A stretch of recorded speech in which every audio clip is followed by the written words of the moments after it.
Oi, eu sou a Grazi e esse é o 15 Minutos com a Bíblia. No vídeo anterior vimos que Acabe era um homem covarde, mal posicionado, que não tinha noção de qual era o seu papel, nem como rei, nem como marido e nem como pai. Hoje comprovaremos que a imaturidade era um traço marcante em seu caráter. Um homem infantilizado busca se associar a uma mulher que seja mais forte que ele, pois o que ele busca na realidade não é uma esposa, mas sim a figura de uma mãe. Jezabel era uma mulher controladora e dominadora, que desempenhava a função de liderança que deveria ser do marido. Capítulo 21. A vinha de Nabote. Algum tempo depois, houve um incidente envolvendo uma vinha que pertencia a Nabote, de Jezreel. A vinha ficava em Jezreel, ao lado do palácio de Acabe, rei de Samaria. Acabe tinha dito a Nabote: Dê-me a sua vinha para eu usar como horta, já que fica ao lado do meu palácio. Em troca, eu lhe darei uma vinha melhor. Ou, se preferir, eu lhe pagarei, seja qual for o seu valor. Nabote, contudo, respondeu: O senhor me livre de dar a ti a herança dos meus pais. Então Acabe foi para casa aborrecido e indignado, porque Nabote de Jezreel lhe dissera: Não te darei a herança dos meus pais. Deitou-se na cama, virou o rosto para a parede e recusou-se a comer. Sua mulher Jezabel entrou e lhe perguntou: Por que você está tão aborrecido? Por que não come? Ele respondeu-lhe: Porque eu disse a Nabote de Jezreel: Venda-me a sua vinha, ou se preferir, eu lhe darei outra vinha no lugar dessa. Mas ele disse: Não te darei minha vinha. Disse-lhe Jezabel, sua mulher: É assim que você age como rei de Israel? Levante-se e coma, anime-se. Conseguirei para você a vinha de Nabote de Jezreel. O primeiro pensamento que me vem à cabeça quando leio essa história é: espaços não ficam vazios, eles sempre são preenchidos por algo ou por alguém. Fico pensando como um rei de uma nação como Israel teria tempo para olhar ao redor e cobiçar uma terra para lhe servir de horta. A mente de Acabe era um imenso e profundo espaço vazio, ansiando para ser preenchido por qualquer coisa. E a primeira reflexão que faço é a seguinte: quando temos uma identidade bem definida, sabemos quem nós somos e qual é o nosso papel nesse mundo, compreendemos que existe um propósito que somente cada um de nós é capaz de cumprir. Sabemos para onde estamos indo e qual é o caminho que devemos percorrer para chegar lá. Quando Deus criou o mundo, ele criou um conjunto de regras, princípios que faz com que as coisas funcionem adequadamente.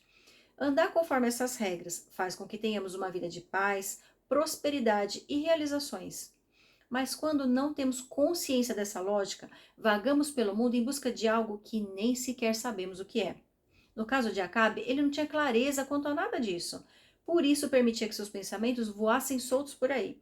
E quando alguma distração prendia sua atenção, se apegava a ela como uma criança de 2 anos, que não sabe nem por que quer alguma coisa, só sabe que quer e vai chorar para conseguir. Acabe deveria estar muito mais preocupado em administrar o seu reino e os inimigos ao redor do que em se dispor a obter a todo custo um pedaço de terra para plantar uma horta. Sua imaturidade é demonstrada tanto no momento em que faz o pedido a Nabote, quando oferece qualquer coisa para que seu desejo seja satisfeito, quanto na forma como reage à recusa dele, quando vai chorar na cama, virando o rosto para a parede e se recusando a comer. Não preciso nem comentar que esse tipo de atitude não seria admissível nem para uma criança, muito menos para um homem adulto. A incapacidade de lidar com frustrações denota uma criação na qual não foram estabelecidos limites. Acabe provavelmente foi educado sem receber nãos, o que o tornou um homem mimado e infantilizado. Jezabel, ao invés de desempenhar o papel de esposa e aconselhar o marido a se reposicionar e sair daquela situação ridícula, age como uma mãe inconsequente, que não poupa esforços para atender os desejos mais tolos de um filho. Em vez de repreender o marido por sua conduta, ela toma o problema para si e sai em busca de uma solução. E aqui eu faço uma reflexão. Quantas mães e pais hoje podem estar contribuindo para que no futuro haja um número cada vez maior de Acabes por aí? É necessário compreender que toda semente que plantamos hoje na vida dos nossos filhos darão frutos. Se forem boas sementes, a colheita será farta. Mas se forem sementes de desonra, egoísmo, egocentrismo, preguiça, falta de atitude e de respeito, a colheita será repleta de espinhos. E colher espinhos fere. Hoje já nos deparamos com uma legião de homens imaturos e infantilizados, que não têm a menor ideia de quais sejam as responsabilidades de marido e de pai. Quantos homens se casam, têm filhos, mas continuam levando uma vida como se ainda fossem adolescentes solteiros, sem assumir responsabilidades e sem desempenhar o papel que Deus e a sociedade esperam que exerça. Versículo 8. Então ela escreveu cartas em nome de Acabe, pôs nelas o selo do rei e as enviou às autoridades e aos nobres da cidade de Nabote. Naquelas cartas ela escreveu: decretem um dia de jejum e ponham Nabote sentado no lugar de destaque entre o povo. E mandem 2 homens vadios sentar-se em frente dele e façam com que testemunhem que ele amaldiçoou tanto a Deus quanto ao rei. Levem-no para fora e apedrejem-no até a morte. As autoridades e os nobres da cidade de Nabote fizeram conforme Jezabel os orientara, nas cartas que lhe tinha escrito. Decretaram jejum e fizeram Nabote sentar-se no local destacado no meio do povo. Então 2 homens vadios vieram e se sentaram na frente dele, e o acusaram diante do povo, dizendo: Nabote amaldiçoou tanto a Deus quanto ao rei. Por isso o levaram para fora da cidade e o apedrejaram até a morte. Então mandaram informar a Jezabel: Nabote foi apedrejado e está morto.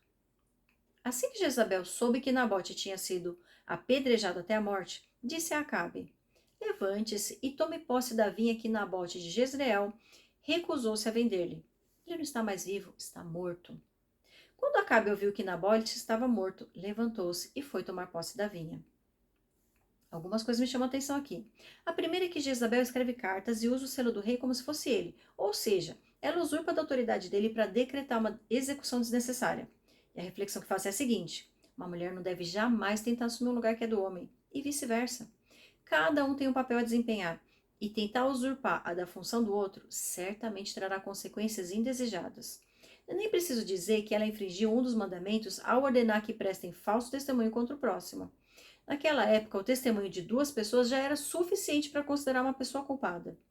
Nesse caso, a justiça dos homens foi falha, mas a justiça de Deus jamais falha, e tanto ela quanto Acabe pagarão por esse ato de violência contra Nabote. Versículo 17. Então a palavra do Senhor veio ao tesbita Elias: vá encontrar-se com Acabe, o rei de Israel, que reina em Samaria. Agora ele está na vinha de Nabote para tomar posse dela. Diga-lhe que assim diz o Senhor: você assassinou um homem e ainda se apossou de sua propriedade? E acrescente: assim diz o Senhor: no local onde os cães lamberam o sangue de Nabote, lamberão também o seu sangue. Isso mesmo, o seu sangue. Acabe disse a Elias: então você me encontrou, meu inimigo? Eu o encontrei, ele respondeu, porque você se vendeu para fazer o que o Senhor reprova. E ele disse: vou trazer desgraça sobre você. Devorarei os seus descendentes e eliminarei da sua família todos os do sexo masculino em Israel. Sejam escravos ou livres. Farei à sua família o que fiz a de Jeroboão, filho de Nebate, e a de Baasa, filho de Aías, pois você provocou a minha ira e fez Israel pecar. E acerca de Jezabel, o Senhor diz: os cães devorarão Jezabel junto ao muro de Jezreel. Os cães comerão os que pertencem a Acabe e que morrerem na cidade, e as aves do céu se alimentarão dos que morrerem no campo. Nunca existiu ninguém como Acabe, que, pressionado por sua mulher Jezabel, vendeu-se para fazer o que o Senhor reprova. Ele se comportou da maneira mais detestável possível, indo atrás de ídolos, como faziam os amorreus, que o Senhor tinha expulsado de diante de Israel. Quando Acabe ouviu essas palavras, rasgou as suas vestes, vestiu-se de pano de saco e jejuou. Passou a dormir sob panos de saco e agia com mansidão. Então a palavra do Senhor veio ao tesbita Elias: você notou como Acabe se humilhou diante de mim? Visto que se humilhou, não trarei essa desgraça durante o seu reinado, mas durante o reinado de seu filho. Deus manifestou sua indignação e a sentença contra Acabe e Jezabel foi determinada.